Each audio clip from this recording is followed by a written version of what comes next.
Thank you, Madam Speaker. Madam Speaker, let me join with those who went before me to congratulate you on resuming the role as Speaker of this very important assembly. And I want to take this opportunity. You know, the truth is I was not going to stand, Madam Speaker. And the reason being that the words time constraints were used so many times during this session that you literally felt that you were going against the order of time should you stand. And I want to join, Madam Speaker, with the presenter before me, the member before me, and to say that some of us had so many challenges, even to get here, that I started wondering myself, you know, was it worth it? And if we had to assemble every 2 years for an exercise where we present a suite of bills, which I totally, absolutely agree with, but do not provide sufficient time to ventilate and to discuss, we're going to continue to have the same challenges of regional unity as we've had over the years. Madam Speaker, when the presenter of the bills said it's important to have larger size, larger voice, I absolutely agree. But I believe fundamentally so that there's an issue that is even more important than numbers and strength of voice, and that is united or unity in purpose. And I believe that captures the very essence in my mind of what was shared by the opposition leader of St. Lucia. Madam Speaker, you see, when we leave here, we go back to our various countries. And one member made reference of the submission of reactions to the very thing that we came here to discuss.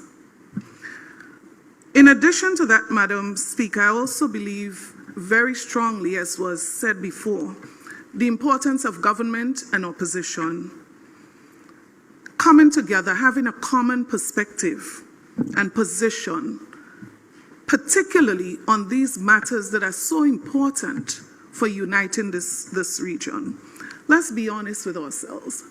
There are members around this table who came prepared to present and decided they were not going to because of time constraints. There are members around this table who did not see the documents prior to coming here. And let me just say, no fault of the OECS Secretariat. I wish to state this. I'm therefore saying, Madam Speaker, that I really wish important matters like these are not rushed in the way that I saw that we are rushing it this morning. But let me take the opportunity to also say this, and just to make a few points. It was clearly stated, the global challenges, all that we face, it is an absolute necessity for us to unite ourselves as a region, the OECS region. Only recently, Madam Speaker, we had a visit from Carriacou, and I hate to use this as an example. And we were talking about deadlines that we met, we set, we agreed upon, and we're back to say it's impossible, we have to reset. I'm also saying in the same breath that at the local level, there's absolutely no discussion between government and opposition on these important issues that are so critical for our very survival in this region. And so I'm hoping, Madam Speaker, that coming out of this, we are going to agree that we are going to unite our efforts, government and opposition, to ensure that whatever it is that we agree upon, that we put all of our efforts and energies to ensure that it happens. The global situation is not going to get better. And so it means that if we don't find what is common, that we can unite ourselves around, as a region, we are going to pay the price even more than we are paying now. And so when we look at what is presented, of course, they are going to be circulated at the local level. But I would want to advocate this afternoon, is it? That we ensure and we commit ourselves to consultation and engagement at the local level before going into our various parliaments. But also that government and opposition would sit on some of those critical bills that are presented even before it goes to the public for consultation.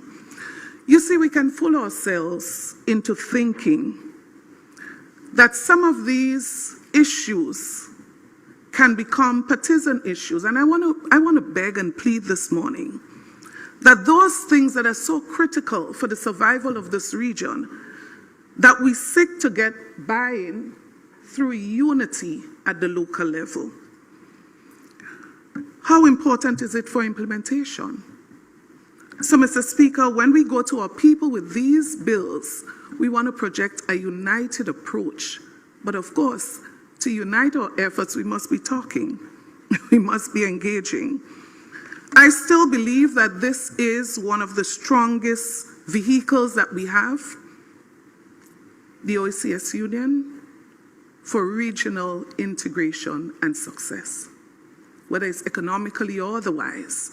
I believe what we have is an excellent vehicle, and so we have to use it. Can it work? Yes.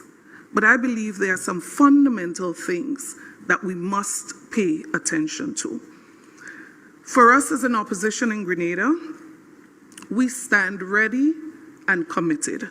There's reference to the establishment of a working group. Let me say here, we endorse this. We are prepared to support it. We are prepared to have representation through whatever form that is possible. But, Madam Speaker, establishing working groups and committees should not be a stop point. We must have a serious mechanism for monitoring, for evaluating, for assessing, for providing of support and feedback. And again, I want to make the point that we stand ready to work with all and sundry, whether it's at the local level, at OECS level, to ensure that all of those things that we consider to be so critical, so important, that we are prepared to put the work in, the support in, but there must be sufficient opportunity for dialogue and consultation and equal engagement of opposition and government in the process. Thank you. Yes, indeed, and a good night to you, Grenada, Carriacou, Petit Martinique, the rest of the Eastern Caribbean, the Organization of Eastern Caribbean States. And you were seeing the Honorable Emmeline Pierre there speaking at the recent OECS meeting. How recent? Yeah, as recent as she was speaking there yesterday at the OECS meeting that was held in St. Vincent. At least she was making sense. Some people were talking about, Papa, some people said some kind of thing. Yes, but indeed, the Honorable Emmeline Pierre at the OECS meeting there yesterday, along with other regional leaders and so on. Our own Prime Minister wasn't there. I think he fly up today for a few hours. He leave and run up to St. Vincent today to attend the meeting to show his face, because he realized Honorable Pierre went up and she kind of mashed up the place yesterday. So he had to run up today to try and see if he got look a blind. You understand? Good night to all of you joining us via the various mediums. Of course, it is Talking Points. My name is Sheldon Scott, here with you up until the 10 o'clock hour. And we say a special good night to all the listeners joining us via the YouTube, all of you joining us via the Facebook.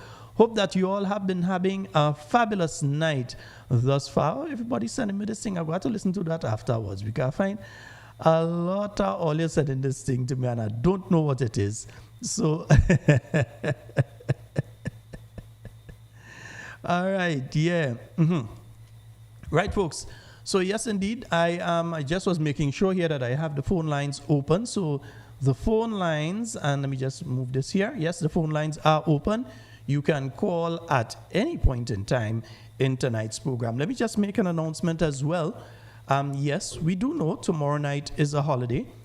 Tomorrow is a holiday. We do know it is Corpus Christi, and we are having our program. So yes, there is talking points tomorrow night. Let me repeat. Tomorrow night we are having talking points once again. Yeah. So even though it is a holiday, we are having talking points tomorrow night at our normal time. And our guest tomorrow night will be none other than the Honorable Emlyn Pear, political leader of the New National Party, leader of His Majesty's opposition. And you just heard her wonderful presentation there in St. Vincent yesterday. And she will be on with us, tackling quite a few issues tomorrow. And that we're starting at 8. Yeah, we're not going to go into music for a long period of time and this and that and so on. Once we get the Honorable Emlyn Pear on, we start in 1 time. Yeah, so you have to tune in early from tomorrow night. We know usually sometime around 8:45 is when the majority of people are signing sometime. And so, right, we want to make sure that you tune in early tomorrow night because she's got quite a lot to speak about. Several issues, I'm not going to mention what they are, but the Honorable Emlyn Pear, she will be our guest tomorrow night on Talking Points. Yeah, 2 hours of talk. We're going to be going into all the different issues and so on. And believe me, it's going to be a nice one. So tune in, and probably during the day, I'll test to see if we're able to take some calls. I think it'd be wonderful if we can get some calls from some of you tomorrow night. So we will see if we are able to get the system to be able to take the calls. You never know. We might just be able to get the system. I think I know exactly what to do. Yeah, so we'll set the system up. So we should be able to take some of the calls tomorrow, and you all should be able to hear her, and she would hear you. I know Senator the Honorable Nolan Cox last night, he was able to hear a bit. Now, last night we did a drive, and let me just report to you all, we were able to secure 125 US. Let me repeat, that's $125 US. Most of that is Chris London, you know. Chris, good night to you. Yeah.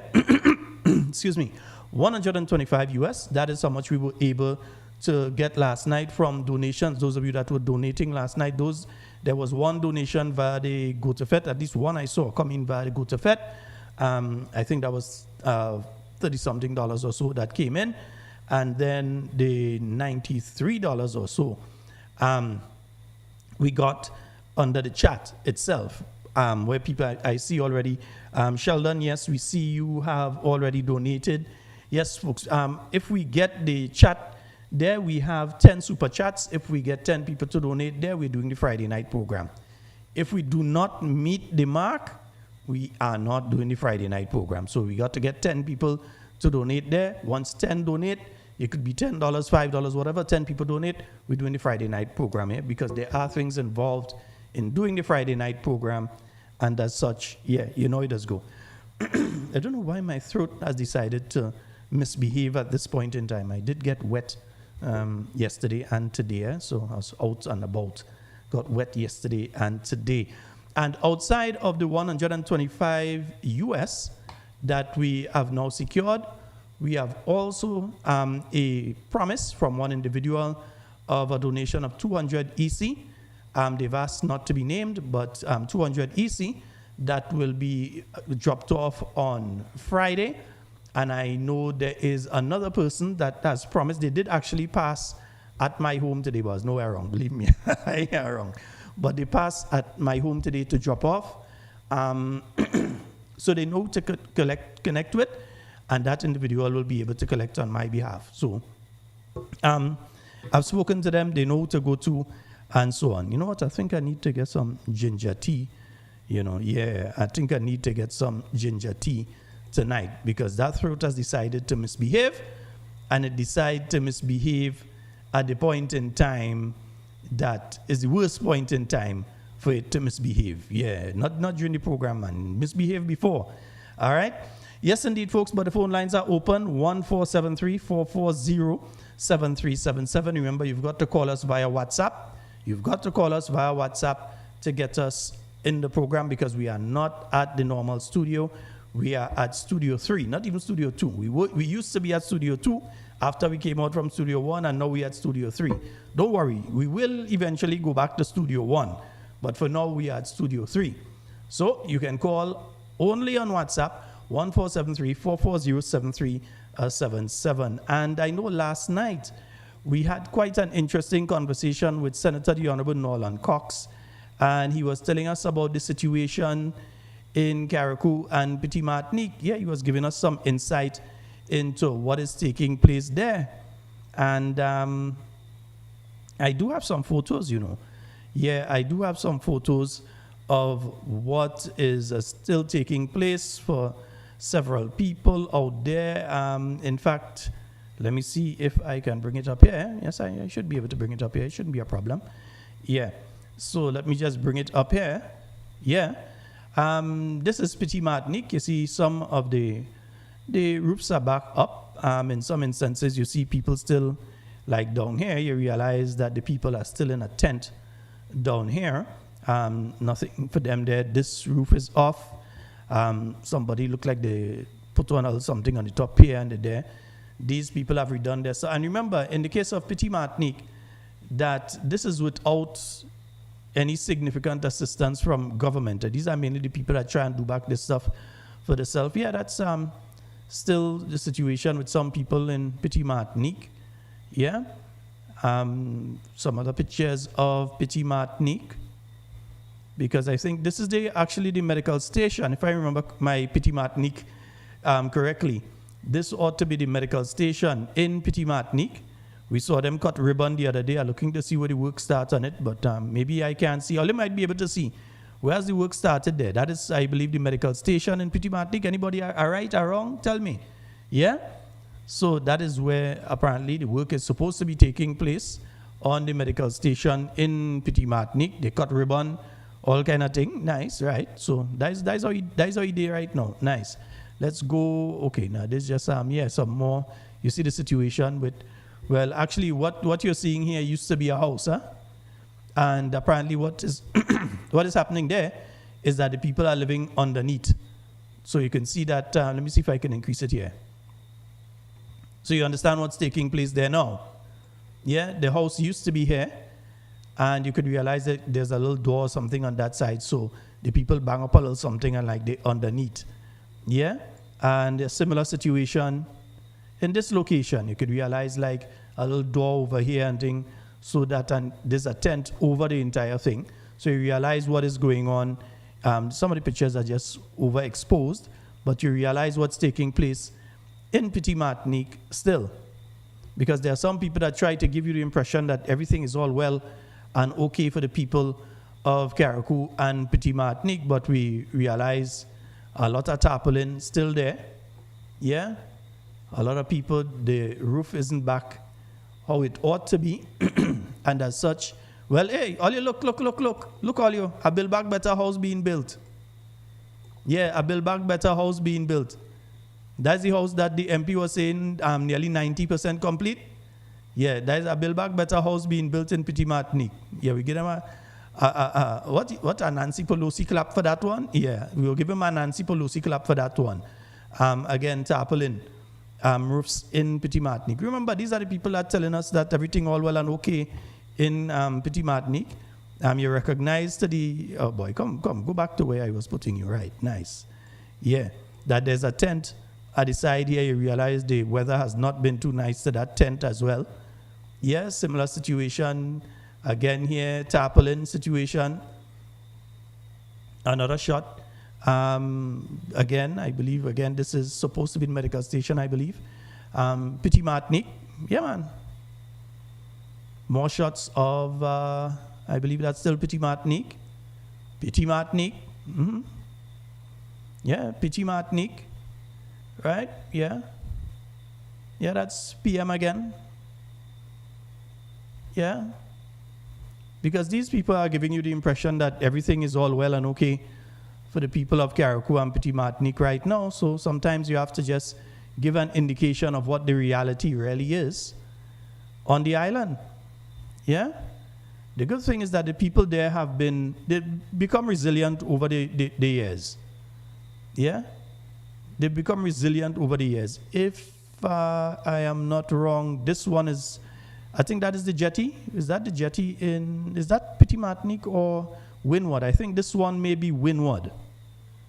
Yeah, I think some of these photos may be Windward as well. So this one, I believe, should be over in Windward in Carriacou.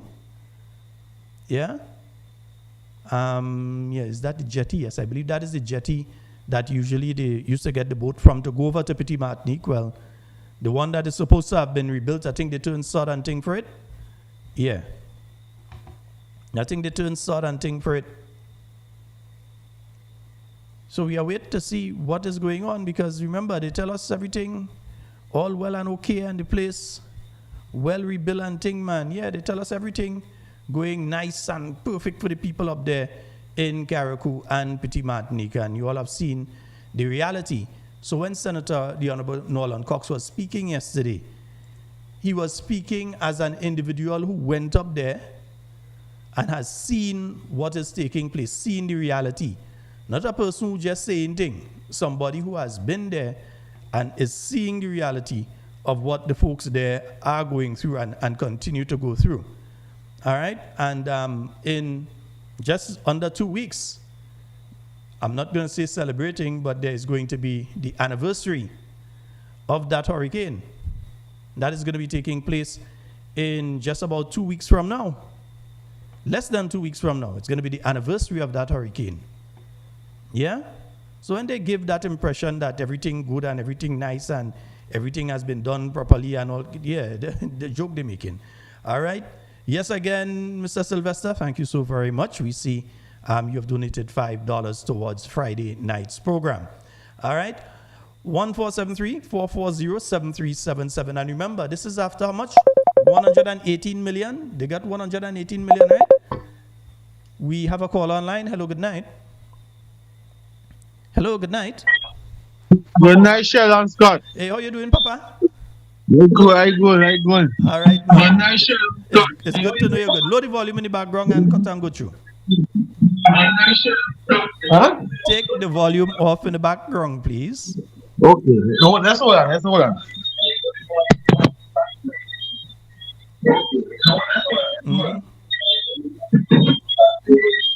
Yeah, you got it now? Ooh, Papa, yo. Hello? Yes, Sheldon Scott. Hello? Hello, Sheldon Scott. Partners, if you're speaking to us, pick up the phone and speak to us. Okay, Sheldon Scott. You hear me now? Now we hearing you. Now you're respecting the listeners. It's not a disrespect him, it's a disrespect to the listeners if you're not doing the thing proper. Okay, Sheldon Scott. Nice. Go ahead, cut and go through. And I find somebody saw a pattern send the Prime Minister walk up there. Or they call the rolling up in the forest away. That's nothing touch that piece of rolling up in the forest. Wow. Okay. If you see where start coming out, the banks are coming down now. Wow.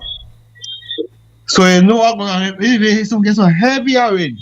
When surprise Vincent's area, the road block the road there because the vehicle can't go past up, it can pass down. And I haven't so been, I haven't been there for a while. I haven't been there for a few months. Well, yeah. So it would be interesting to pass. So information. One day, take a cheap out there. You walk this coach drive up there. So what I talking about? Take up and see what I'm looking. He's not looking good. They do piece of the road. They cut. They do the piece. That's why they might do their own twin piece. And the back when the rain season start come, you'll be more worse of it. And when people can pass, what they say is that if they know, come on. You can't be doing work so. You jump from there, jump from here, but you can't be doing work so. Oh God, Prime Minister, if you know they do have money, don't start doing work.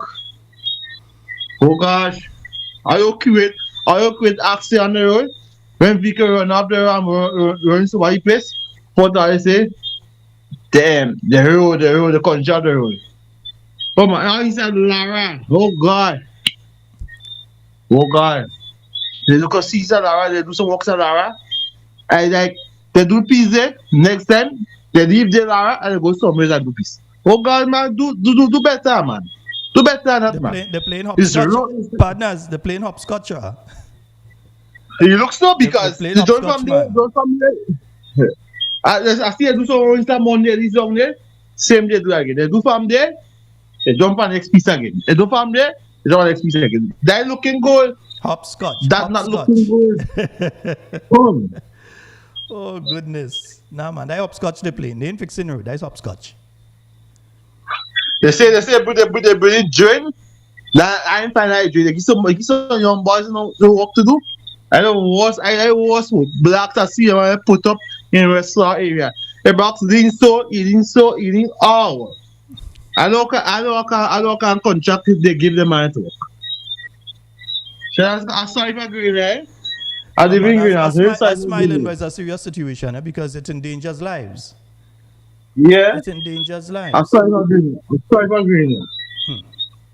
So enjoy the rest of the night. Like Alright. I always your problem. I know you're there, Always, man.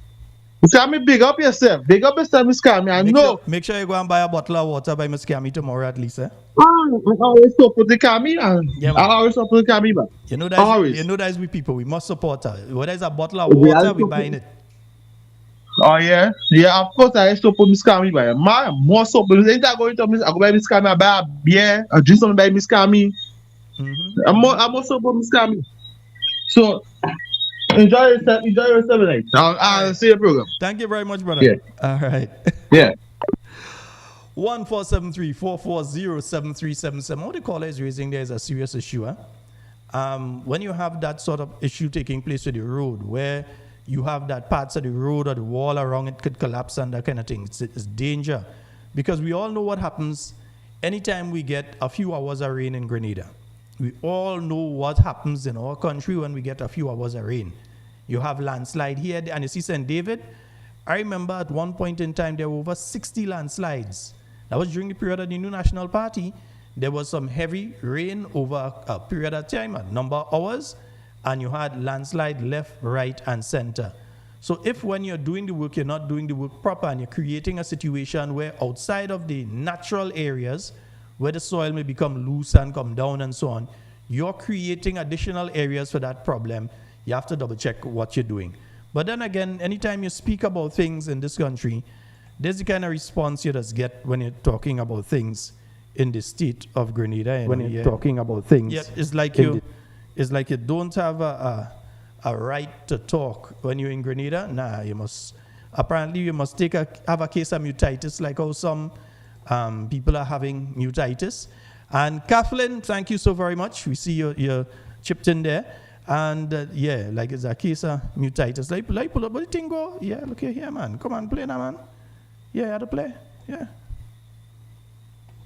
Why am I hearing nothing there? Oh, that's right. Citizens to continue supporting the government, continue supporting the MPs, now more than ever. The naysayers, the enemies of progress will come up with all kinds of distractions to make us look away, to pull persons down, personal attacks, allegations of this, allegations of that.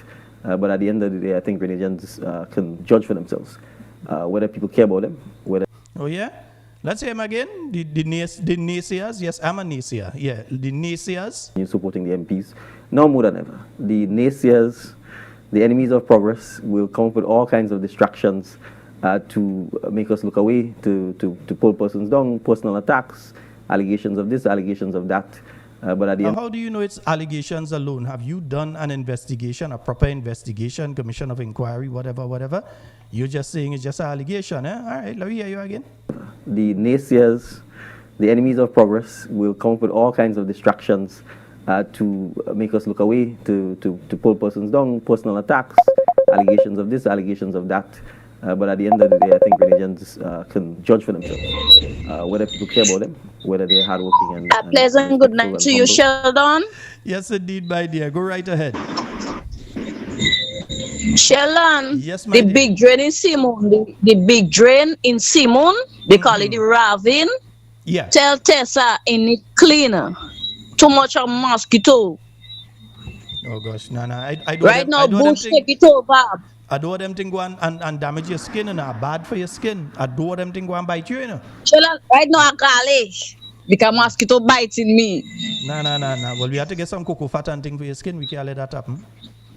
Yes, tell Tessa and them to come and clean the drain instead of they come in and watch it and I don't know what they writing down. Tell them come and clean the drain. The drain need to clean. The surrounding need to clean. Too much of mosquito in the place, man. I'm my grandmother, you know. I'm my grandmother inside the house here. And mosquito, you don't know what mosquito give disease. Mosquito bring out disease. So Of tell them course. come and clean the surrounding, please, instead of making a set of puppy show in parliament and lying for people. Come and clean the place. Good night, Sheldon. All right, with you. Yes. The citizens to continue supporting the government, continue supporting the MPs, now more than ever. The naysayers, the enemies of progress, will come up with all kinds of distractions to make us look away, to pull persons down, personal attacks, allegations of this, allegations of that. But at the end of the day, I think Grenadians can judge for themselves whether people care about them, whether they're hardworking and respectful and humble. Yeah, the people who for the last 3 years, was on plane all the time until Nolene Thompson come in and he couldn't travel again. Who, with a perfectly good prime minister's residence there, and he has other residences, has decided that he's going to spend thousands of dollars on a monthly basis to rent a place that is not necessary. And after we come out last week, Monday, and we say, they're going to make it into a diplomatic center or something, then they played it talking about that on Tuesday. It is nowhere in the budget. None. No way. It's not in the budget. So that is only talk. Nothing is taking place in relation to that. Let me say it again. I could challenge them on that. Nothing is taking place in relation to retrofitting, refurbishing, expanding the existing prime minister's residence. Nothing is taking place in relation to that. They have no intention, but you could fix it up, you know. Because when Honorable Emmeline Pierre becomes prime minister, we know that she shall relocate to that location. So make sure you fix it up proper for the incoming prime minister. That's all we're asking of you, you know. You don't want to use it, but make sure, because you have left it abandoned for the last 3 years. And as such, the property will not be in the state it ought to be. So we're telling you from now, start the process of fixing up Mount Royal for when we put the royal lady there. Nice? Fix up Mount Royal. Do what you had to do there. But that is what the Prime Minister was saying yesterday evening on a program. Now, leaders, true leaders, somebody don't tell me move the picture already. I'm moving it. Okay. Stop. So I'll be even so. So folks, remember, we need 10 of you to come in on the chat with your donations, as we said, $5, $10, $20, whatever it is. Once you come in with it and we're up to 10, we will be doing the show tonight, on Friday night. And remember, again, tomorrow night we have the Honorable Emmeline Pierre on with us. So folks, the Prime Minister is saying that you have the naysayers and so on. How leaders operate is like this. Proper leaders. If you are a proper leader and accusations are made, a proper leader understands that things must not only be done, but seen to be done. So you can't tell the PRO of your party to go to the Integrity Commission and get documentation, because that is his partner who he does be playing handsy behind the back and he does have to say, well, behave now. That is his partner, that is his friend. So you don't put a person friend to investigate them. Nowhere in the world with people with common sense do you have that kind of thing happening. Once you have people with common sense, with sense, one of the listeners don't like to hear me say common sense. But once you have a place with sense, you don't take a man friend to be the one to go and investigate him. You don't take a person who has a lot to gain politically, financially, and otherwise from that person being innocent and take that person to be the person to go and investigate the next person. And as Grenadians, we sit down and just accepting that. And because they say so and so is the case, you're hearing about Integrity Commission, documents are delivered to the Integrity Commission. The commissioners, the people who are supposed to sit and go through those documents and make a determination through those documents, their term of office has expired since the end of May. So these individuals, April, May, June, we're into June? Yeah, we're in June now? Right. So those individuals, their term of office has expired,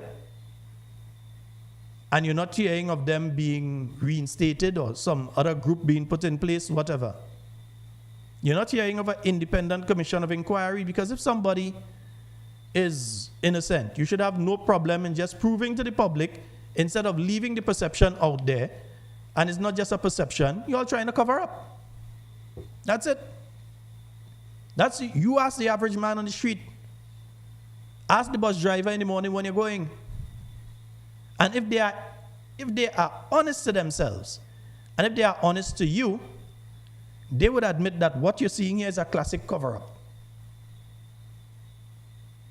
Because no serious official position has been taken. Imagine the Prime Minister had the opportunity yesterday, and he didn't even speak on the matter. And then he's talking about, oh, they're going to make allegations. Who make more allegations than those people in the NDC? Who make more allegations than them? These were the people that made all sorts of allegations against the former Prime Minister, Dr. the Right Honorable Keith Mitchell. I wouldn't even go over the allegations, but from the nastiest things to the most dumb, stupid things, they made all kind of accusations against Dr. Mitchell. They've made all sorts of accusations. Remember, this individual, let me show you him.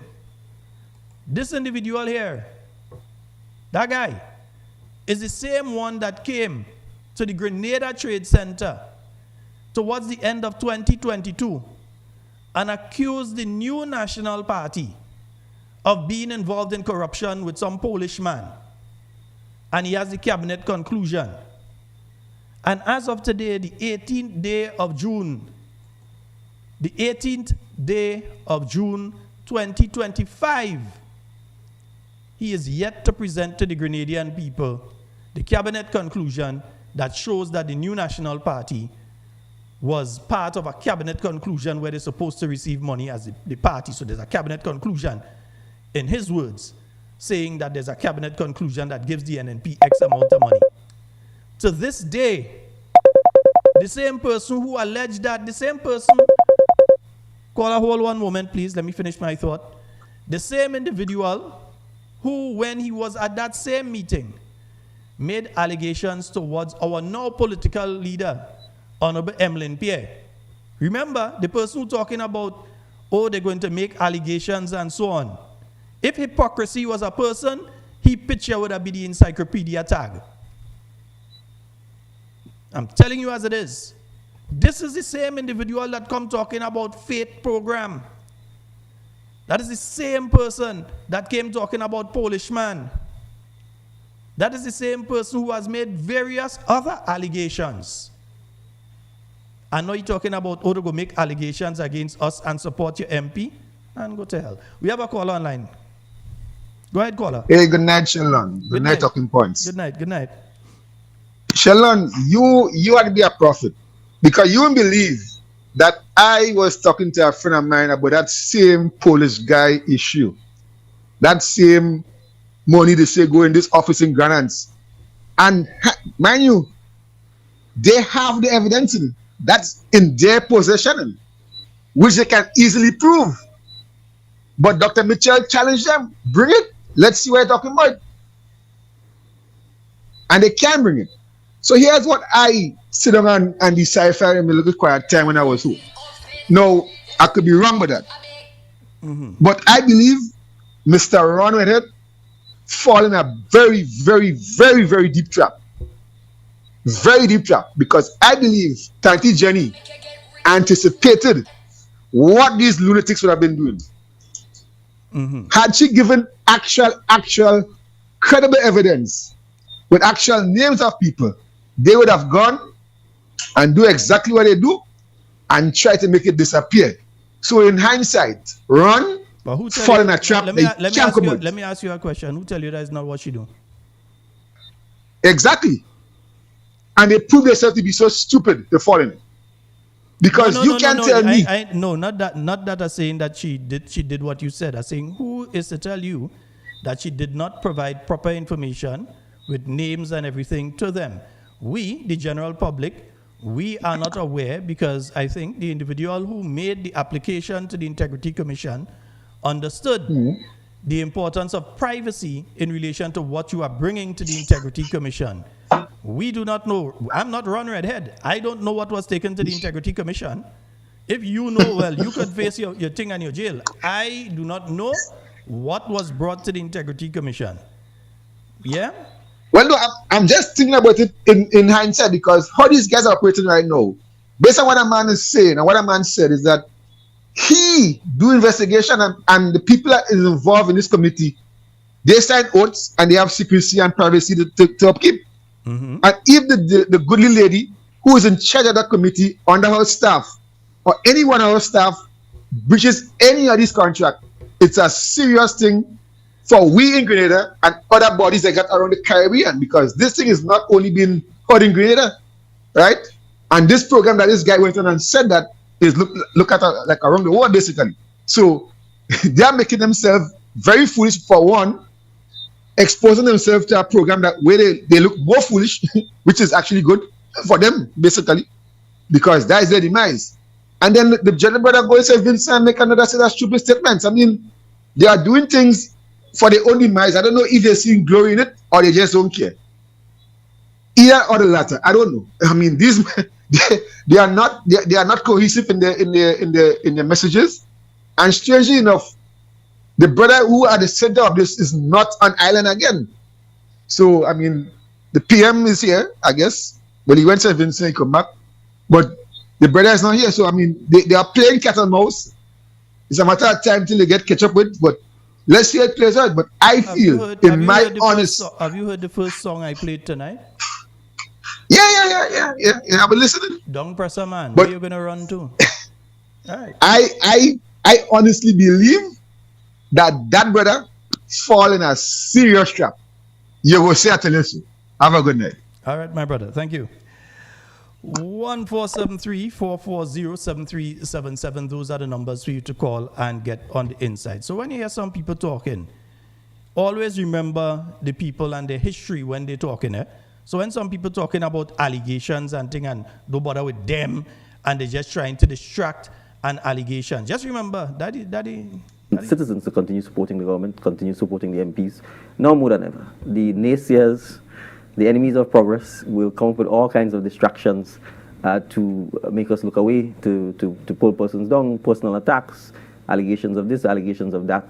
To pull persons down, personal attacks, allegations of this, allegations of that. To pull persons down, personal attacks, allegations of this, allegations of that. Yeah, allegations of this, allegations of that. Yeah?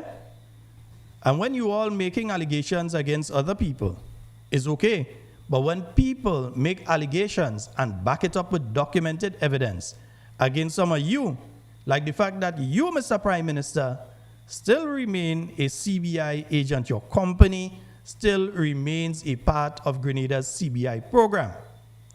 Your Minister of Finance still remains part of the CBI program. Yeah? Your Treasurer of the NDC, Chairperson of the Board of the Grenada Development Bank, and some sort of ambassador or diplomat or whatever she is, remains a CBI, active CBI agent. And you don't see anything wrong with that, do you? Yeah, those are not allegations, those are facts. Because a lot of what we say here are not allegations, you know. They are facts. We may say it like allegation, but they are facts. And what I've just said there, they are all facts. It is a fact that in 2022, you came before the Grenadian people and made various allegations against the present political leader and against the entire cabinet of Grenada, inclusive of number 10, who you then take and put in your own cabinet. Because she was a part of cabinet at the point in time that you're talking about cabinet conclusion. Which means that if a corrupt act took place then, at the cabinet level, because you didn't say in the political party or between two men or between three people or one minister. You said cabinet conclusion. So that means the cabinet of Grenada at the point in time that included one individual by the name of Delma Thomas. And if you are accusing that cabinet of corruption, you are also accusing her of corruption. That is what you're doing. Because at the cabinet level, me know if that take place in your cabinet, but I know at least in the New National Party's cabinet and in other cabinets around the region that I've interacted with, there's a thing called collective responsibility. It may sound strange to you. It may be an alien concept to the NDC, but there's a thing called collective responsibility. So when you all talk about the faith program, just remember that the same number 10 that you take and put in your cabinet was a member of the cabinet that you are accusing of corruption. So indirectly accusing her of corruption too. Yet still, you take the person that you are accusing of corruption and you place them in your cabinet. Then you like corruption? So whether it is faith, whether it is Polish man, she was part and parcel of the cabinet at the point in time. And you can't tell me no. We actually swearing in ceremony. So she was part and parcel of the cabinet. So she has collective responsibility in relation to any decision of the cabinet during that period of time. You made the allegations, and then you take and you put her in your cabinet. Your people accuse the NNP of having some of the worst housing program and all you say, all you doing bathroom and toilet. And then all you take the person who was in charge of that area and put them in all your cabinet. The same Delma Thomas, you know. When you're talking about housing, don't I hear her talking at time and talking about, oh, it had people from since Ivan were tapping on the roof. And then remember that she, from the time 2004 to now, is the housing minister who has had the longest from 2013 all the way up to 2022, is the individual that held the office of housing minister unbroken for the longest period of time. And then they had the guts to come and talk about it are people up tapping on the roof since 2004. And you take her and put her in your cabinet. The same individual. Folks, am I lying? Am I not speaking the truth? Am I saying anything here that is untrue? Is the same individual that take her and put her in his cabinet? But then he's talking now about people making allegations and who making allegations and saying naysayers and so what are you then? The enemies of progress will come up with all kinds of distractions.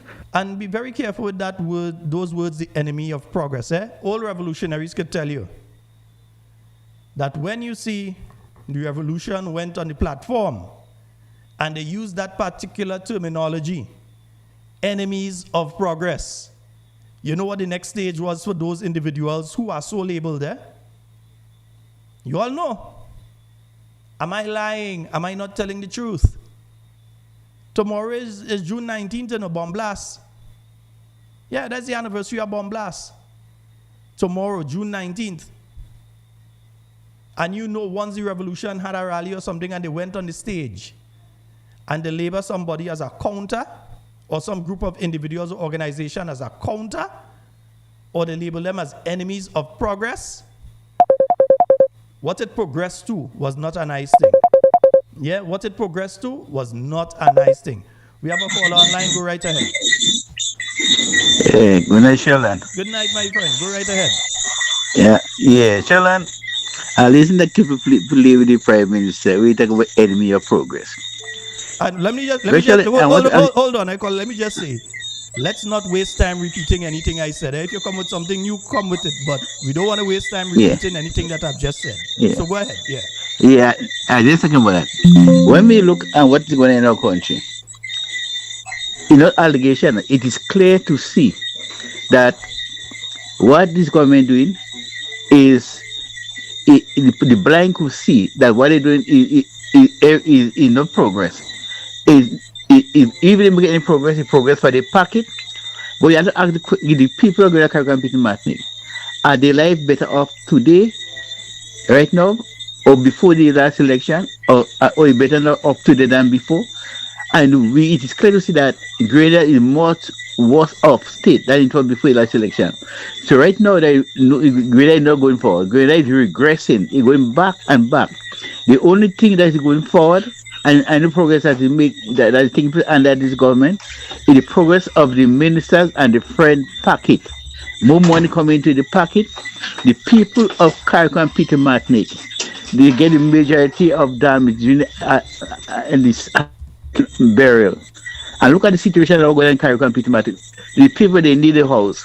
So how could you say progress, enemy of progress? And the people of Carriacou and Peter Martinique, they need the government to help them, and the government to helping them. You have a prime minister making statement. The only reason why the other side getting, because the real NDC don't know the NMP. And how that could be progress when you are the prime minister, instead of trying to unite people and bring people together, you bring division. Dividing people can never bring progress. When dividing people, it regressing people, and bring hatred among one another. For a country to make progress, as a prime minister, you have to look at everyone, every Grenada that need help and need assistance, and their life should be better and not making their life worse. And shall I want to say again to the Grenadian people? Time coming down, get register. Encourage your children to get ready. Children at really age to vote, get them to register, because Grenada need deliverance, and only party that could deliver Grenada from this condition under this bunch of men that we have called ministers is the NMP party. I listened to the clip with Emily this morning. It was a wonderful speech.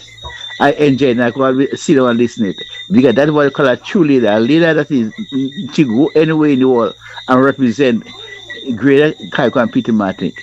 Brother Sheldon, have a blessed. Thank you. My brother, you're gone, or you have activities coming up, you know? Oh, yeah. What Yeah. kind of thing is that? Man. Oh, well, yes, Sheldon. Yeah, on the 28th of this month, the St. John Doctor Executive, we are having a breakfast and a barbecue sale. It's starting at 7 a.m. in the morning until come out and get a wonderful breakfast. St. John Doctors, they can cook good, they know how to cook. And when we do something, I know if once people stand up there and buy, I know they go buy more. If it's the last money they had to pay the boss, they might spend it and see they will get a right to go back home. I don't want to know what's going on with you, man. You come and you advertise the thing. What kind of thing is that, man? No, why don't we do it? Why didn't do it? Because I know we said it for you. Nah, that's not, man. You come on, man. Don't drop the thing, man. Yeah. All right, bro. No problem. Later. Okay, thank you. Yes, indeed, folks. So remember that breakfast is coming up on the 28th. Yeah, the 28th of June. You can give us a nice setup and thing there. Nice. Yeah. So 1473-440-7377. Yes, remember you can only call us on WhatsApp. So you can give us a call. You see, anytime they start to talk this thing, be very careful. Because these people want to play like if them is Maurice Bishop reincarnate and so. Anytime you hear they start to talk about enemies of progress, every time they're doing something and they're doing something wrong and you speak about it, they don't say, well, this person is a Grenadian, a tax-paying Grenadian, a patriotic Grenadian who has their own view in relation to something that I'm doing, and they're giving their view.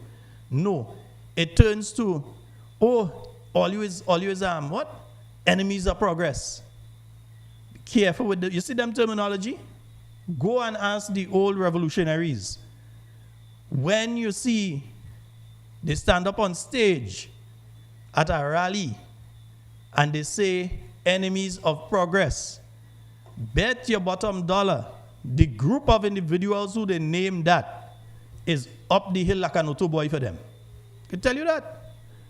1473-440-7377. That's the number for you to call and get onto the inside of tonight's program. And then people are asking now, considering what they saw with Petit Martinique and Windward a while ago, they're asking, well, where is the money? Because listen, the Prime Minister said this on a program just last week. He said this on a program. And I have a WhatsApp DM here. This person is asking, patrons of Carriacou being given financial assistance by the government to purchase materials in hardware stores, hubbards, and paddies after the hurricane are unable to buy materials from said stores due to previous outstanding invoices not being paid by the government. When will this be resolved? The matter is being resolved. So we have to appreciate what happened in Carriacou and Petit Martinique. You had a disaster of significant magnitude. So it means, in a sense, all systems, including the government systems, would have been challenged. And so what you had is a situation where this is not business as usual. You would have had to support not just the usual government payments for staff and so on. You were literally dealing with everything, from the cleanup to the removal of the boats, to even the hardware stores themselves, having to also deal with their staff and their own internal accounting systems and so on. So what would have happened is, obviously, we focused largely on making sure that people had the materials. And remember, the government works in a budget cycle. So if invoices were not processed and paid by the end of the budget cycle, which traditionally would have been December, we would have granted an extension to March, because obviously we didn't read the new budget until April. And so with that process, you would have delays, because you would have to essentially wrap up the first accounting period and then get into the second accounting period, all the time while not stopping the action, so to speak. So what we've done is to since reallocate funds, more funds to Carriacou and Petit Martinique, so that we could begin to ensure that some of these firms are paid the outstanding sums.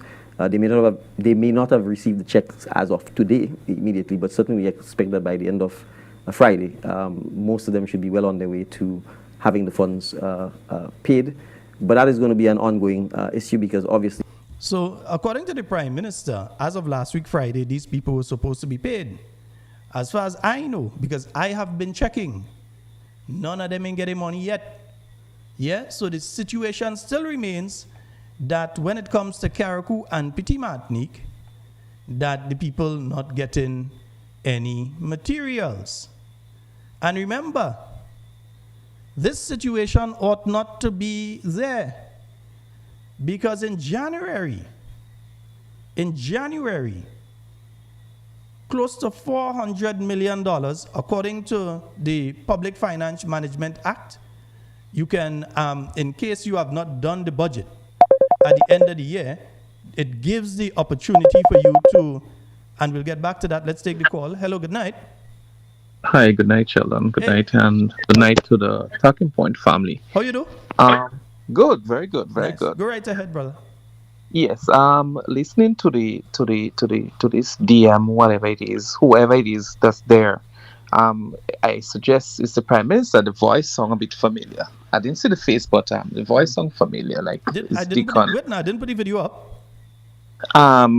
I think it was up earlier on, but I was a little bit busy too. Okay. Just making sure. Go ahead. And I had to call for some reason. It is very disturbing. Mm-hmm. With the level of poor leadership from the time burial would have passed in Carriacou and Petit Martinique and devastated the island so bad.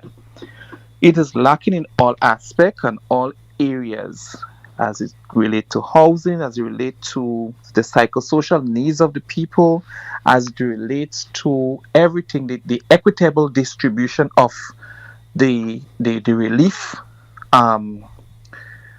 fundings and so on for persons. Some persons were given more than some who could have afford. Also building a second house. Some people who did not even have a house. I get into something like that just now. Go right ahead, Papa. Go ahead. I am very, very perplexed as a citizen of Grenada, as a taxpayer of Grenada, to hear the least that the Prime Minister is to come as a leader and try to defend these things. I think by now the Prime Minister should know that we are not stupid in the islands. We might be smaller, detached from mainland Grenada, but we are not stupid. We have the same education. We travel, do everything else just as everybody else. And this is total and blatant disrespect to the citizenry of Grenada, Carriacou, and Petit Martinique, where we have persons who are family members listening to him. I'm not sure he's looking to get re-elected back into office. As Dr. Mitchell said, the training school is open. And I want to know when the 5 years is up, what they are going to go to tell the citizenry of Grenada, Carriacou, and Petit Martinique, that they went to the training school, that they learned. What did they learn? To learn how to tell lies to the people, giving information on a need-to-know basis. These are the things and that persons need to open their eyes to. Are we still in the revolutionary era where it's say as we do and not as do as you want? As a people, we're living in a democratic country, and you would come on television and do a program, in a matter of fact, taking up our taxpayer time and money and doing a program to tell us a blatant lie and think that you're going to get away with it as it relates to corruption, to one of your not a junior minister, one of your senior minister and your deputy prime minister. Is he for real? This calls for, where is the different parliamentary caucus in the Caribbean? This calls for where is the NGOs? I'm calling on the NGOs tonight. I am calling on all NGOs tonight to make it a concerted effort to keep the Prime Minister and the government in check. There is no proper checks and balances, and this for itself tells me that there is doors and avenues open for corruption, and they must be investigated. They are accountable to the voters, to the persons who elected them, and they have no power. No power at no time. The power is with the voters. We, the citizenry of the trial state of Grenada, Carriacou, and Petit Martinique, to either vote them in or vote them out. So they better be careful. I'm putting them on notice from tonight. In the next few days, they will be making 3 years in office. They are on notice. If they think that there was not a notice from the June 22nd, 2022, there are notice from tonight. This is running a country is serious business. And if you're doing that and you want to say you're leading the youths as well, and you want the votes of the youths, they're going down a very treacherous path, and the youths need to reconsider and shake themselves up and wake up and smell the coffee and know where the loyalty lies and who have the most, the interest at heart. Mm-hmm, mm-hmm. Thank you, Sheldon. All right. Thank you so very much, my friend. All right. Okay, good night. Yes, indeed, folks. Because understand something here. Now, the government received 118 million out of the CRIF payments, right? Plus other assistance they received from other governments. At the beginning of this year, the government, they took long to read the budget, so they gave themselves a facility of up to $400 million to keep government service running. Yeah? Not me so. This was about the 5th of January, the NDC Heartbeat program. Yeah? Tell us, how are things at the Ministry of Finance? Ministry of Finance continue to do its part to make sure that we can deliver our services to the populace of Grenada and other persons who visit our shows. We are currently in the process of preparing the 2025 budget. I've heard talks on radios out there that, we couldn't present the budget in 2024. December is normal. And there are all sort of reasons why they think that it was not done. Some say we don't have money, some say the government is broke. And they continue to use their propaganda out there. I've said it before, none of these stories out there had to do with moving up the budget to 2025 first quarter.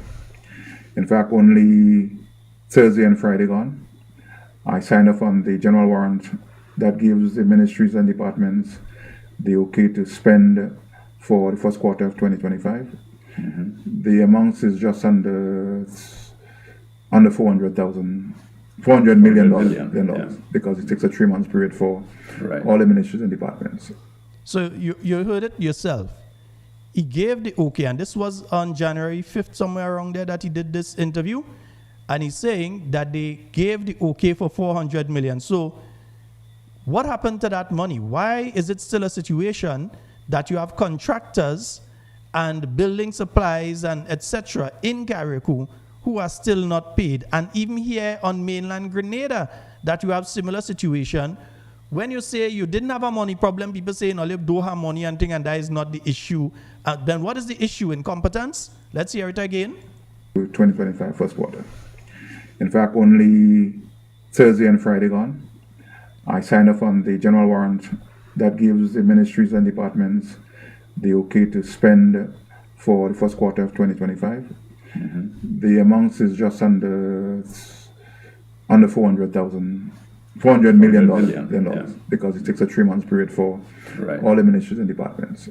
There is provision for recurrent revenue as well as ongoing capital projects and so on. In other words, there is money, again, say it again, there's money for recurrent and capital expenditure. Yeah, so things like the hardware store and so, everything is covered, isn't it?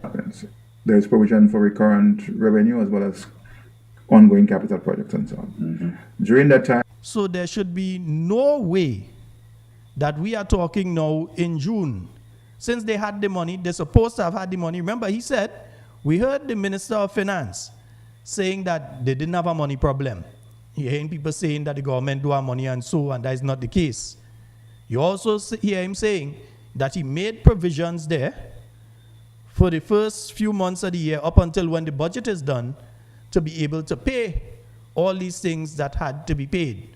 So the hardwares, the contractors, the people who are doing the building, the people who are doing the plumbing and the electrical, etc., there should be no situation now where those people are owed for going back to December and in some cases November, all kind of thing, because the provision was made since January that gave the okay for up to $400 million. The Public Finance Management Act makes a provision within there that if the budget has not been read yet, you can spend up to a certain percentage. I think it's, I can't remember if it's a quarter or 14% or somewhere there, of the expenditure for the previous budget. So in this case, that was 400 million, and he gave the okay for up to the full amount that could be spent based on the last budget. There is no excuse why these people in Carriacou and Petit Martinique should not be paid. Yeah, no excuse why at this point in time we have to be talking about people in Carriacou and Petit Martinique not paid and so. Yeah. due to the impact of Hurricane Beryl, the 2025 budget presentation was delayed to ensure the continued functioning of government operations. A provisional general warrant was issued under Section 21 of the Public Management Finance Act number 17 of 2015. Yes, that is the exact act that I'm speaking of. Key provision of the Act. The Act allows the Minister of Finance to collect revenues and approve necessary expenditure for up to 3 months from the start of the financial year, and also to ensure that expenditure does not exceed 1/4 of the approved budget for the previous fiscal year. Exactly, 1/4 of the budget that was approved the year before, which when you calculate, that comes up to $400 million. Authorize only ongoing projects from the previous financial year. Once the Appropriation Act is passed, a provisional expenditure will be properly accounted for within the official estimates. We encourage all citizens. So in other words, after they utilize that 400 million, when you do read the budget, you make the provisions to bring that 400 million that was not accounted for in the budget of 2024, and you have not read the 2025 budget. When you do your 2025 budget, that 400 million is then accounted for within your budget for 2025. Again, there is no reason the hardware stores, etc. in Carriacou and Petit Martinique should be in a situation with millions owing. 118 million under CRIF. They came down and physically hand over the money. It's not like the government of Grenada using their own funds and waiting for CRIF to send the money, you know. They came down in 2 weeks it was, Folks, was 2 weeks? They came down in 2 weeks' time and they hand over the money. So there is no excuse why you should have this situation existing. In other words, an audit needs to be done of what has taken place under the burial program. Because I'm hearing some situations in the same minister's constituency, that same minister that was just talking there, the Minister of Finance. I'm hearing some situations in areas like River Sally and so. I'm hearing situations, one, I'm telling you what I'm hearing, and there's pictorial evidence to prove what I'm saying. Yeah? I just don't want to show some people house because it will spite them. One, there are instances where they have gone since September, October, November of last year in different cases. They went there. The people's house was damaged during the hurricane. And they told the people during that time, we come in and break down the house and build a new one for you. That is what they told them. So in September, October, November last year, they break down these people's house. In some instances, the house had bits and pieces of it was in concrete. They break that down too. And told them they're going to give them a Build Back Better house. Joke Jody, the people still waiting. Now we in June, we are about to go to the anniversary of burial. Other people, they went and they build houses for them. They start and complete houses for other people afterwards, and they yet to even start properly the houses for the people that they went and break down in September, October, November of last year. Is that fair? These people, sometimes the roof was damaged, as this was damaged, they could have knocked up a little thing and they stayed there still until the people ready. They had to move out, go and find place and rent. So these people now have gone, find places to rent. And up to now, joke Jody, they cannot get the house they're supposed to get. And what they had, that they may have been able to say, well, okay, is the roof that damaged and the windows gone, I could do bit by bit and see if I could put it back. Government came in, they do that to them. But we know why, you know. Because the majority of people that they have done that to just happen to be, at least in the minds of most people, supporters of the new National Party. So they break down the people's house and they never fix it. Meanwhile, you're seeing situations where people's houses have been damaged. The government of Grenada came and built a brand new house next to the house that damaged. They didn't break down the other one, you know. The other one can now be repaired and then the person have two houses. So they go and they build a new house, in some instances in front, in some instances behind, in other instances at the side. Because it's more than one, it's more than two, it's more than three. They have done that. Go and build these, quote unquote, Build Back Better houses that Sister Glow says a disaster. They've gone and built these houses. So now the people have the new house and they have the other one that can still be repaired. You have instances of people getting material 2 and 3 times. And they better don't try to tell me it's not true. Don't try to tell me it's not true. Yeah? These people are doing some real kind of wickedness out there. So you have people in that same minister's constituency that are going through this situation, and other parts of St. Patrick, that they lost their house. You come and you break down the people's house, down to dust, everything gone. Cart it out. Tell them you're coming and build the house. The people go and they get place to rent because they say, well, okay, they say these Build Back Better houses, 3 weeks. And in some instances, you know, we know it was nonsense when they say in 3 weeks. But it end up now, you're seeing it taking months.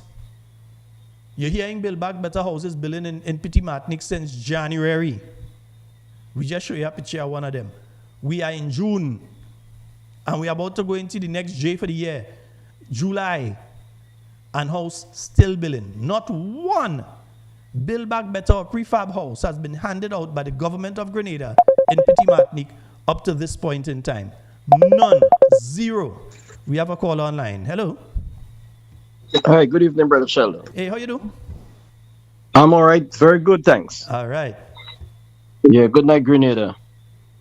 You know, first to start with, brother, I always forget my daughter, Shari and Boxer. That's in Texas.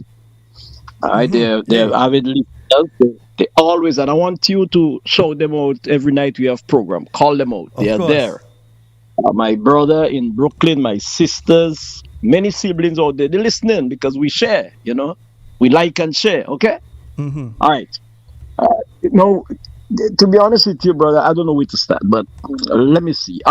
Yesterday, all right, we made a journey up to St. Andrew, but we passed through various parts of St. David's. We decided to just do a fact-finding mission. And to be honest with you, right, I want to say this, that would not save the NDC. What I noticed that they are doing, that wouldn't save them. Not even St. David's constituency. Now, what I noticed they did, they have started the devotion program, right? Some devotion work. And we noticed that work is only majoring in St. David's, right? I ain't telling you this, I saw it with my own eyes. But the man looking out for himself, all right, for himself right now. Yeah, when we got up to a little over Munich, right? A little over Munich, because we used that back road. We noticed that there were a group of wardens, and I believe that they are wardens, right? The kind of composure and so on. And they were doing some overhanging, some deep overhanging, just over not Ladigate, but going over Munich, all right? That territory there. When we got up to Grenada, right, the medical station there, just around there was a little group doing some clean. And we drove until up to Paul's, right? And we only met one group that looked like St. Andrew wardens doing some training and so on, because our custom meeting up this, right? Now, I want to send a news to our Prime Minister, the Ministry of Work, because he's in Ministry of Works, right? He's under the Ministry of Works, to stop that. They have to stop this kind of behavior. Listen, I don't want to label, I don't want to blame anybody of political rhetorics and political games, but it's looking like that because when we were in office, right? You notice that Dr. Mitchell and the NNP had put out different groups of wardens, right? And they were always outside working, right? And then we'd have umpteen amount of devotion groups come out, different seasons in the year, different time. Yeah. And you notice that there were no watching face, if you could use that expression. NNP, NDC, PPP, DLP, whoever they are, they're working. Now, when I look at the composition of the teams, it's heartbreaking. Stop this thing, right? Now, if they say that NNP is dead, right? NNP dead and buried, right? Now, why are they doing this kind of jumping there? Last time I rent a little vehicle to go up to do something up St. David. So I say, okay, I'm going to pass down Providence in my little area. Brother, when I got to by where Mr. Bowler places in Providence, I said, Lord, I can't turn back because the kind of road, watch, you see mud in that road. When I took my time and drive skillfully up the hill. Brother, when I got to the top of the hill, I saw a big machine, trucks in the road, and they grading, they breaking down bank like crazy. I thought that was the quarry, If you see that road, well, I haven't passed there in recent time to know what's going on, but that was about 3 weeks ago, right? Now, what they are doing, they are just grading and digging on the side road like crazy, giving out works to the people, and the persons that I saw on the walk there, it was their people. That ain't helping nothing. Because watch me, they only are catering for their people. Right? So these are the real NDC. Okay? My dear brother, Honorable Prime Minister, that's what he said, Okay, so the real NDC now. So you give them work, digging up all over the place. Right? Now, let me tell you this, that the project that is started from Penmota to go up to wherever up the road, that side, these are projects that was already secured by the government of Dr. Kit Mitchell. Right? That project was supposed to join on to the Vincent's project. As you know, on that backside there we did from Dodma Junction to go back to the Vincent School Hill area where we did some drains and we did some slipper drains and so on that side. So that was supposed to join up with the Windsor Forest and Penmotor group. Right? Now they are doing that and big work, big name, and so on. But listen to me, Grenadians. Do not be fooled by that. Right? They're still not cutting it right because there are so much problems and ups and downs in the party and in the government. So much known corruptions, so much that you could spell them out. Right? You hear all kind of defense. I listened to the honorable PR, the public relation officer, right? That has put his foot in his mouth. And hold on, they're coming after you. They're going to deal with you with the law of Grenada. No kind of pointing finger. We don't hate you, gentlemen. We don't hate you. We love you, and we want them to correct you in love. But you're going to stand the consequences. And everyone who's trying to play political games outside with the people of Grenada, they're going to deal with you all, right? In soon time, they're going to deal with you all. You're talking about the revolution slang. Well, I know that because I've been involved in the revolution. When they call you that, it's the same as saying you're enemy of the state, eh? Yes. And the next thing you hear, they're saying that they're going to deal with us with heavy manners, under heavy manners.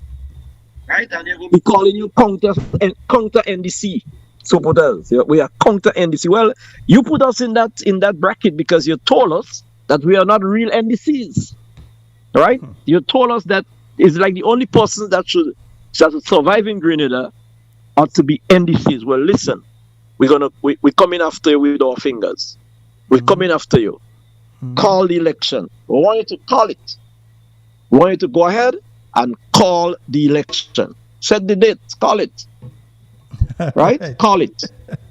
Okay, have a good night, brother. All right, Pastor. Thank you so very much. And folks, the phone number 41473-440-7377. Remember, you've got to call us on the WhatsApp. Yeah, you've got to give us a call on the WhatsApp. If you call me direct, you won't get me. I think we have a caller on the line. Hello, good night. My brother. I think I make out that voice a little bit there already. I didn't even see the number and I could make out the voice a little bit there. my brother, how goes it? My voice cannot hide. And I wouldn't be among those who try to disguise my voice. I wouldn't get involved in the fake voice and the fake this and the fake that. I see what I have to say. We have to use AI. We don't have to use AI. And who don't like it could have a crusade. We don't belong to the AI generation. Yeah, let me just silence another call is coming in. Let me just silence that one. Right. Yeah, I'll give them a call back just now. Yes, my brother. So how is it going? I am good. I am great. Yes. I am fighting the fight, but I am great. I am good. By God's grace, I am absolutely amazing. I'm fantastic. You know, I've been going over it a little while ago there. And it's amazing that you hear the Minister of Finance saying certain things, that they've basically did that warrant. They've got the 400 million the various ministries can spend. So that's the Ministry of Carriacou and Petit Martinique Affairs, the Ministry of Housing, MIT, which was deeply involved in the building of the houses and so on. $400 million.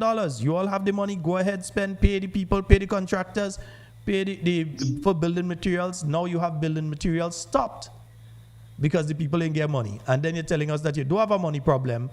So in my view, it must be that you have incompetent people. If you do have the money problem, the money was approved, and the people still ain't getting money. It's either the money disappear or you have some incompetent people or both. I know if it's the third one there. Because I was just about to say both, simply because. And let me tell you why I say both. A few months ago, we were struggling to get a budget laid in Parliament. And when that budget was presented to us, I am not an economist, but the little bit that I gathered, because I am not the brightest person, but the little bit that I gathered clearly articulated to me that we were in a hole of almost how much $1 billion? Billions of dollars. I think now it's 2.2. I think that's the figure we got up Right. to now. Right.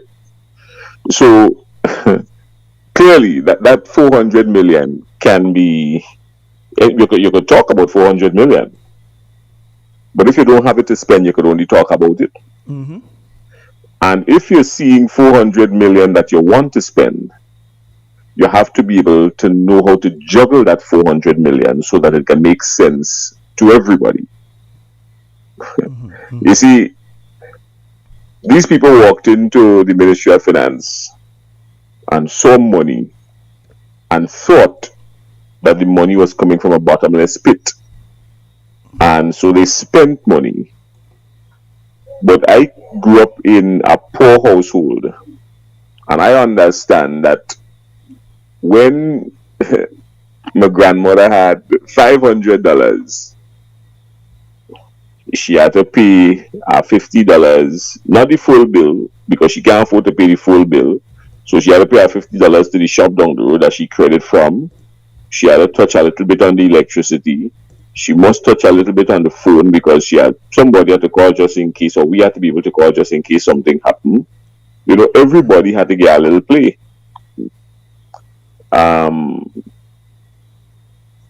So having $400 million at your disposal, while it may seem as if you feel you see $400 million in front of you, you don't have that money.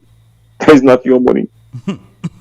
So we have a combination of both: a lack of resources and a lack of competent people to manage those resources, and that is the scary reality as to where we're at. I couldn't put it any clearer. I am not the type to mince words. It is what it is. We are at a scary juncture in our lives where we have no money, and the little bit that we may have, we do not have people competent enough to manage it. It is as simple as that. And you know, the dangerous thing here is this is happening at a point in time that you really don't want to have a group of incompetent people in office, because you have while people may see just as Israel firing some rockets at Iran and Iran firing some rockets at Israel, if the conflict expands over the borders of Iran and Israel and starts affecting the other Gulf states, and in particular the seas surrounding the Gulf states, it is going to affect the cost of fuel, which is going to affect the cost of everything else. And you and I know, caller, when the price of something moves from $2 to $3 in the state of Grenada, don't ever think you're going and see it back at $2 again. No. That was in the past. That is golden memories. It ain't going back there. Only direction is up.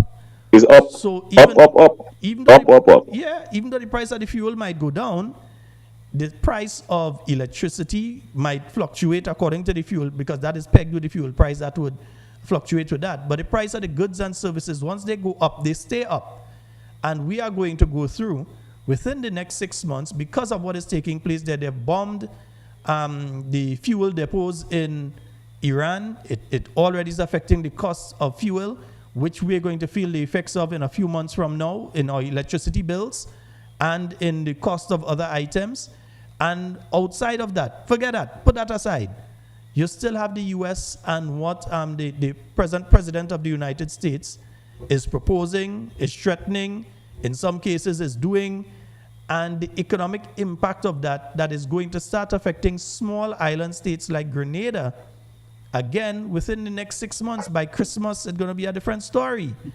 So you don't want to have a group of incompetent people who don't understand this and can't make preparations for it. Let me ask you this, Sheldon. When the new National Party was in office, what was the cap? What was the figure, the cap on fuel price, on fuel? If I remember properly, it was 15. Right. You are correct. It was 15. Yeah. Only today, a new document came out, an updated document on fuel prices came up.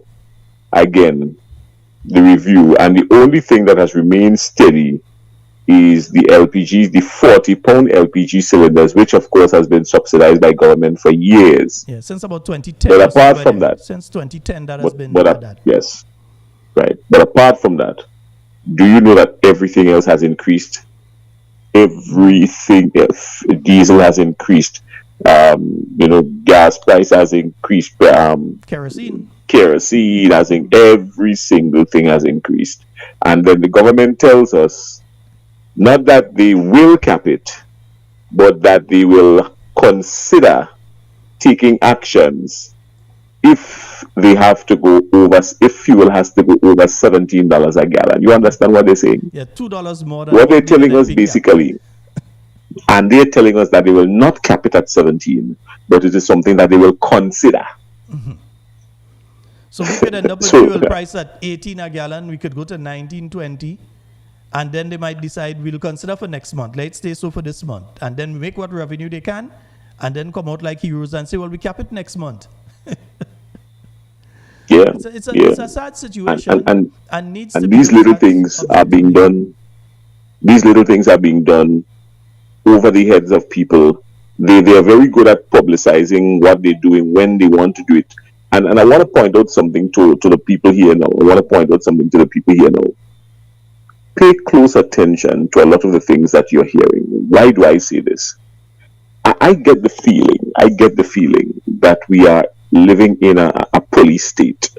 I get the feeling. I feel as if we are living in a very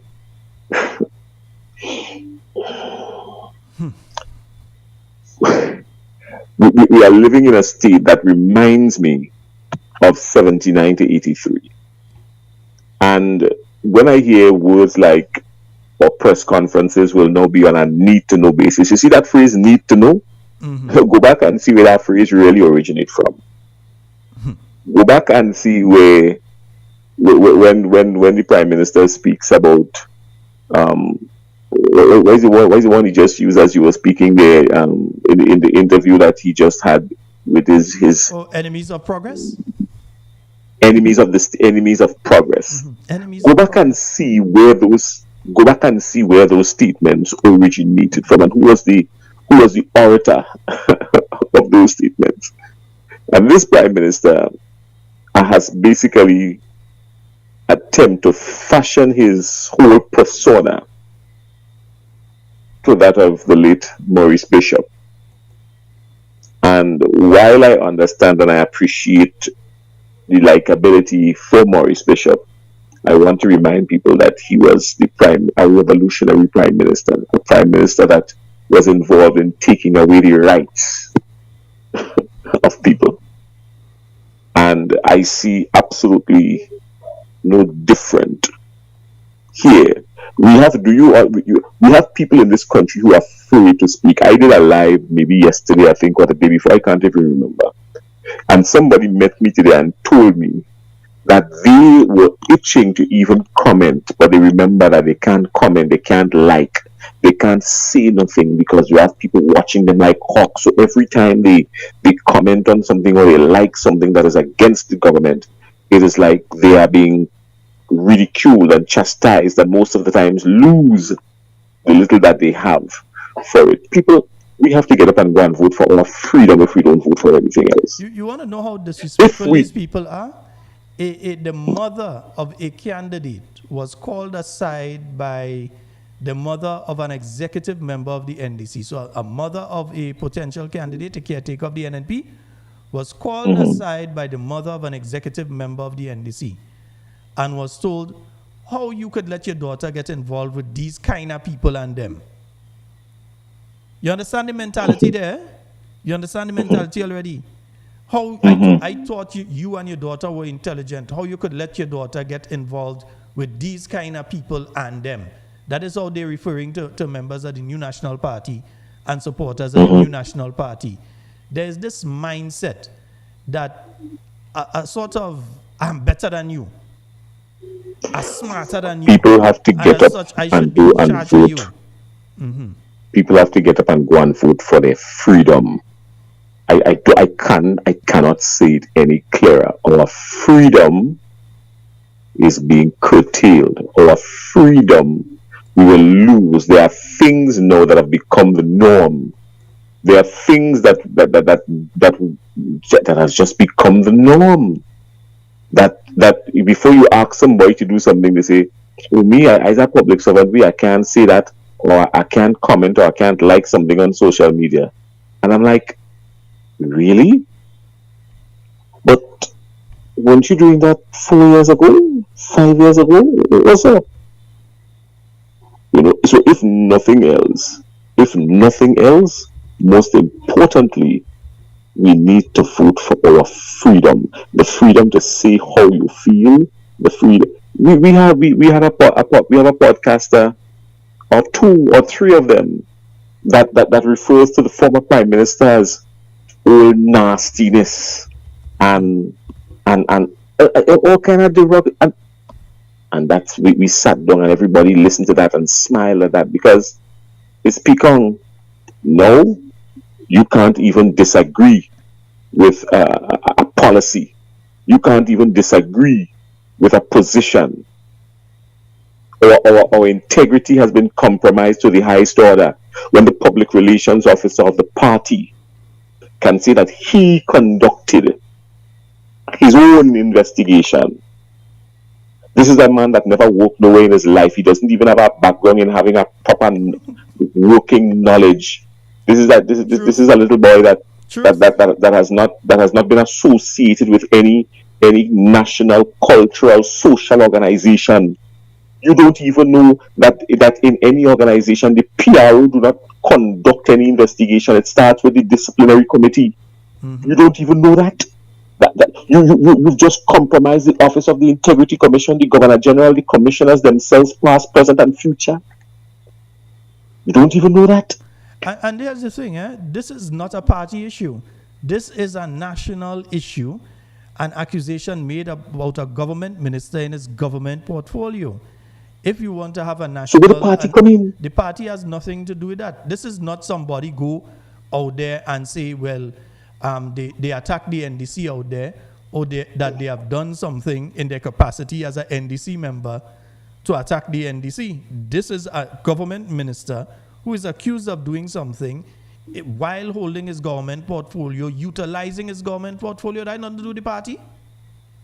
I am waiting to see what the Governor General's next move will be on this, quite frankly, because the Governor General appoints the commissioners on the advice of the Prime Minister. What baffles me even more is that we understand that the tenure of these commissioners is 2 years. But we must know when 2 years going and expire. So why is it 18 days after the expiration of the commissioners' responsibilities that a new set of commissioners, even the same commissioners themselves, has not been appointed or reappointed? Is that bothers me. And that documents were submitted while the former commissioners were there, and now they are no longer there, and the document seemingly becomes public. That concerns me. That worries, that scares me. And what scares me even further is that the Governor General, up to this point, has not ordered a separate and independent inquiry into the affairs of the Integrity Commission, because clearly the integrity of the Integrity Commission has been compromised. And if the Integrity Commission have no integrity, then we done, We done. It couldn't be any clearer. We can't call it the Integrity Commission again. We could just call it the Commission. We can't. Or the out integrity, we have to take out the in and change it. We have to call it the Integrity Commission because information going out. Yeah, because listen, and we make jokes about this, but this is, and folks, this is an extremely serious situation. And I know that there are those within the National Democratic Congress that of the belief that Grenadians have an 8-day memory, that by this time next week, we would drop this issue and not be speaking about it, and nobody ain't talking about Integrity Commission again or anything until sometime, probably somebody sing a calypso or something and they mention it, and then that's just for Carnival Sunday or whatever, and it gone again. No, we cannot drop this issue. These people, this is a serious issue and it will not be dropped. All right. anyone who is employed, the commissioners themselves, the previous commissioners, those that will be appointed if the Prime Minister so decides to recommend, and if the Governor General so decides to employ, the people who are employed within that framework, they all sign oaths of secrecy. And that oath of secrecy can only be broken if and when the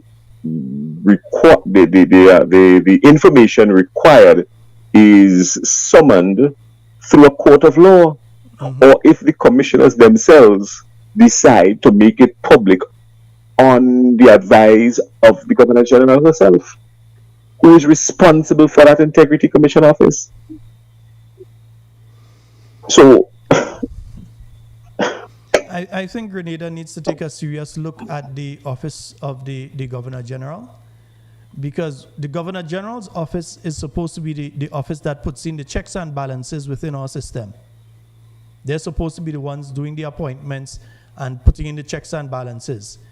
And it seems as though you go back to the old thing of who is going to guard the guards.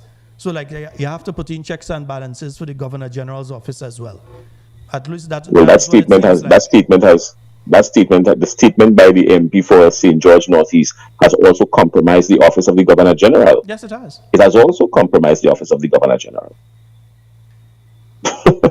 It has compromised the FIU, because when the Integrity Commission is conducting the investigation, particularly in instances that deals with financial matters, obviously the FIU must be involved one way or the next. The other thing that bothers me is this issue about a bribe, and I'm not here to say whether or not the minister, the MP for South, is guilty or innocent. That is not my place. I'm not going to suggest or say that. Right? I am saying that this has been out there in the public for so long that it shouldn't require somebody writing or submitting information to the Integrity Commission for the Integrity Commission to act on it. The Integrity Commission doesn't require anyone to submit any information. The Integrity Commission could act on a news clipping. It can act on a social media post once they feel that the accusation is sounded loud enough and it comes from a credible source or both. So whether even though they want to question the source, if it is sounded loud enough, the Integrity Commission acted on a matter that appeared in the newspaper one time, I don't know if we forget. The Integrity Commission acted on a matter that because somebody writes an article in the newspaper, So why is it that the Integrity Commission waited so long to begin with? These are some of the questions that I have, because my friend, I ain't running you, batter up. Well, but here's what, most likely I will be doing the Friday night program, and I want you to connect with me early on the Friday night program so we could have a longer conversation in relation to various aspects of various things. Because I ain't even ask you about certain areas and things that taking place and thing, how tongue looking by? Rain falling now. How the river? Well, I ain't tongue too long. I have not been on that side for roughly 2 months, going on 3. How the River Road project progressing, man? The bridges up and thing, people utilizing it, everything nice. If rainfall, it ain't flooding. How they looking?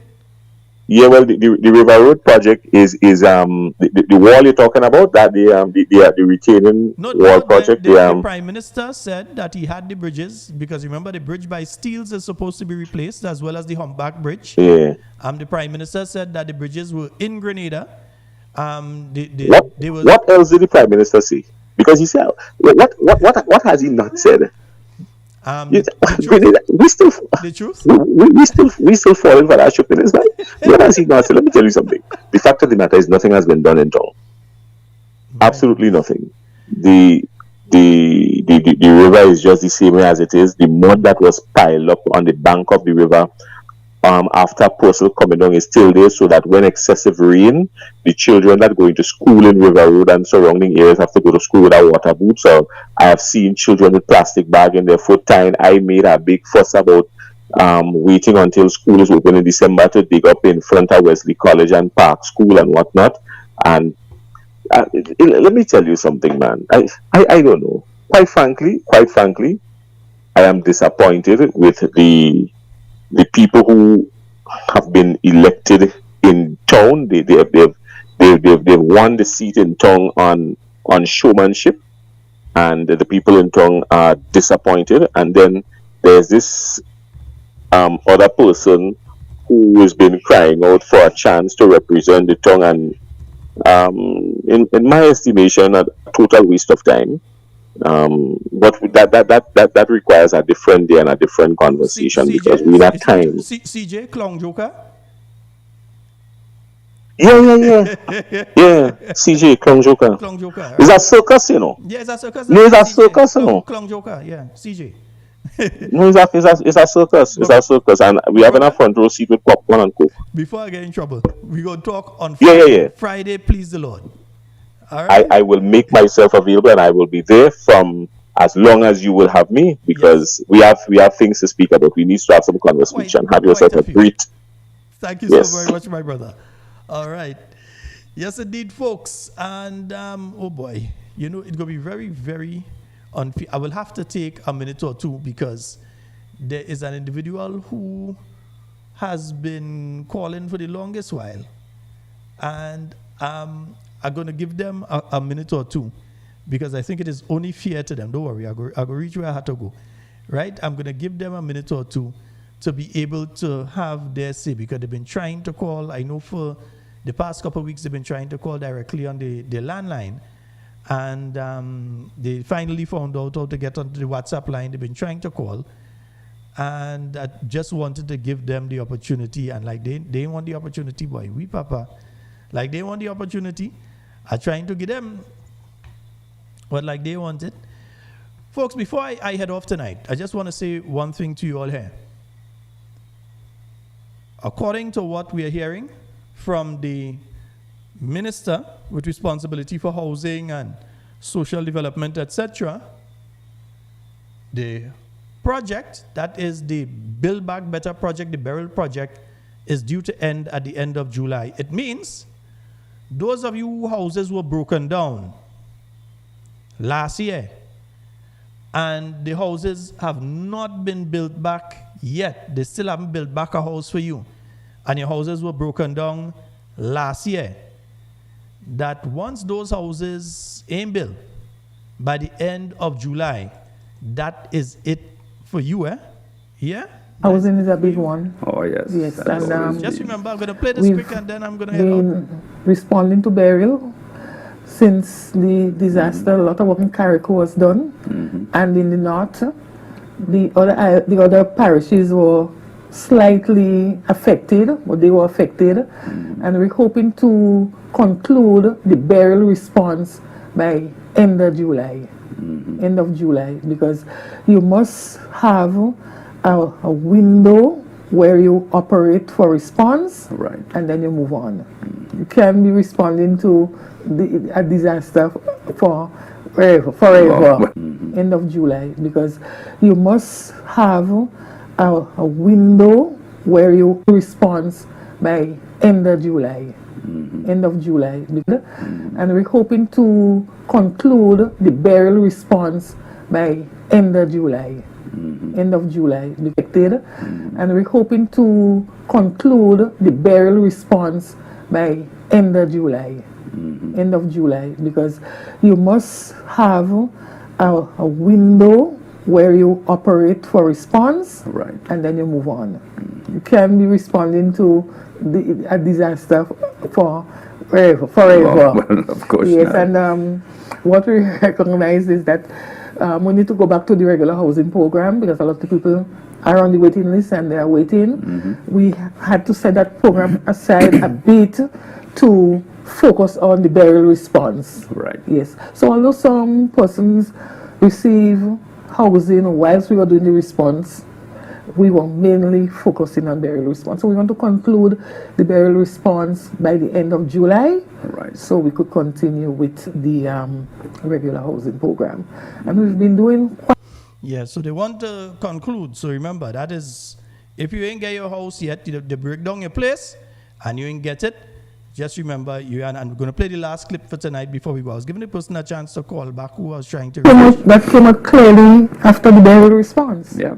We were looking for contractors to do small houses, and we were not getting contractors. Yeah, exactly. So then we hire people, they say they could bill, and when you see what they bill, is a disaster, next disaster. And we were not getting contractors. Yeah, exactly. So then we hire people, they say they could bill, and when you see what they bill, is a disaster, next disaster. You know, so and we were not getting contractors. Yeah, exactly. So then we hire people, they say they could bill, and when you see what they bill, is a disaster, next disaster. You know. So yeah, when you see what they bill, is our next disaster. Remember, you have 3 Build Back Better houses being built in Petit Martinique since January. The houses that's supposed to take, Andy Williams, how much it's supposed to take? 3 weeks to build. It building since January and it can't complete yet in Petit Martinique. Not a single house handed over. And with all of that, they're basically telling the people of Petit Martinique here, hey, all you have nothing to get because the program closes at the end of July. Folks, remember tomorrow night, we're going to be having on the Honorable Emmeline Pear with us, political leader of the New National Party. She will be our guest online with us tomorrow live from St. Andrew. All right, yes, the political leader. She is our guest tomorrow night on Thursday Talks, and we're going to be having an in-depth interview. And then I realized several people have been trying, so we're going to do the Friday night program. I have a very packed day on Friday. So if you see I come and doing the program Friday night and I look tired, it is because I have a very packed day on Friday, but we will be doing the program on Friday night. All right, folks? So yes, indeed, folks, that is all the time we have for Talking Points tonight. I wish we could have go for another half hour, but people have to go to bed and thing. And well, no, tomorrow is a holiday, you know. They do have to go to bed and thing. If I didn't think of that, I wasn't letting Jason go there. I'd keeping Jason on because tomorrow is a holiday. Most people do have to go to work and that kind of thing, yeah? Or they have to go in the garden and thing in the morning. Right, yeah, I do a garden around me. Concrete, more and more concrete. Yes, indeed. So, folks, that is all the time we have for Talking Points tonight. It's been wonderful being here with you. In everything you say and do, do it safe and secure. Want to be speaking to you, want to be speaking with you, and definitely don't want to just be speaking about you. My name is Sheldon Scott. We'll be on tomorrow night. Remember our guest tomorrow night, Honorable Emmeline Pear, and speaking about quite a few different issues. So we look forward to speaking with you early tomorrow. Early tomorrow, we're getting in early tomorrow and have that conversation. It's a holiday, so we're going to see you all early tomorrow night.